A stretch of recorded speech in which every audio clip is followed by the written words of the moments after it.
BMC मध्ये तंबाखू खाणाऱ्यांना no entry आहे। सभागृह नेत्यांच्या ठरावाची सूचना मंजूर करण्यात आली आहे। अस्वच्छता करणाऱ्यांवर आता नजर ठेवली जाणार आहे आणि त्याला आळा घालण्यासाठी ही सूचना सध्या मंजूर करण्यात आली आहे। सभागृहात एकमताने या सूचनेला पाठिंबा मिळाला आहे। मुंबई महापालिकेच्या प्रत्येक कार्यालयामध्ये आता तंबाखू खाणाऱ्यांना नो एंट्री असणार आहे। सभागृह नेते गणेश खडकर यांच्या ठरावाची सूचना मंजूर केली गेली आहे। त्यामुळे बीएमसीच्या कोणत्याही कार्यालयात आता तंबाखू खाऊन जायला किंवा सोबत नेण्यास बंदी घातलेली आहे। शासकीय कार्यालयात पान तंबाखू खाऊन पिचकारी मारून परिसर अस्वच्छ करणाऱ्यांना आता आळा बसेल अशी अपेक्षा व्यक्त केली जाते। मुंबई महापालिकेचे मुख्य कार्यालय असतील, वॉर्ड ऑफिसेस असतील, महापालिकेची रुग्णालय असतील, इतर महापालिकेची कार्यालय आहेत, या ठिकाणी यापुढे पान व गुटखा खाऊन कोणालाही या इमारतींमध्ये प्रवेश मिळणार नाही।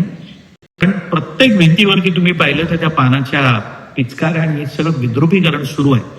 त्यामुळे मी मागणी केली, ती मान्य झाली व त्याच्यावरती अंमलबजावणी सुरू होते व यापुढे असं कुणीही आढळलं तर त्यावर दंडात्मक कारवाई करण्यात येईल।